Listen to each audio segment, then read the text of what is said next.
उस सुबह कुछ अजीब हुआ था। गांव के लोग जैसे ही नींद से जागे, उनकी सांसें तक जमने लगीं। हैरानी की बात यह थी, आसमान में सूरज पूरी तरह चमक रहा था, फिर भी चारों तरफ सिर्फ बर्फ ही बर्फ थी। पेड़, घर, रास्ते, यहां तक कि हवा भी जैसे ठंडी होकर रुक गई थी। डरते डरते सभी लोग गांव के बीच की तरफ बढ़े, और जो उन्होंने देखा वो किसी सपने से कम नहीं था। गांव के ठीक बीच एक विशाल बर्फ का ड्रैगन पड़ा था। उसका शरीर चमक रहा था, लेकिन उसकी सांसें बहुत धीमी हो चुकी थीं।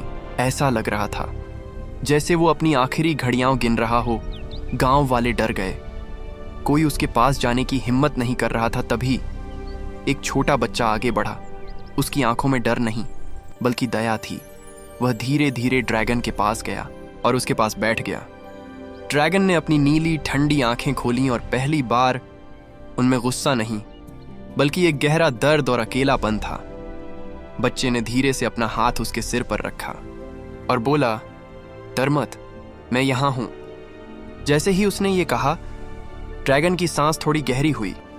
उसकी आंखों से एक बर्फीली आंसू की बूंद गिरी, जो जमीन पर गिरते ही चमकने लगी। ड्रैगन ने आखिरी बार आसमान की ओर देखा, फिर बच्चे की तरफ, और एक लंबी ठंडी सांस ली। उसकी सांस के साथ उसका पूरा शरीर धीरे धीरे पिघलने लगा। कुछ ही पलों में वो विशाल ड्रैगन गायब हो चुका था। उसकी जगह एक शांत, नीली और बेहद ठंडी झील बन गई थी।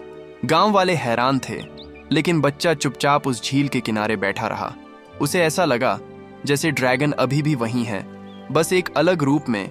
समय बीतता गया, मौसम बदलते गए, लेकिन वो झील कभी नहीं सूखी, यहां तक कि सबसे भीषण गर्मी में भी नहीं। फिर आपने लाइक सब्सक्राइब नहीं किया।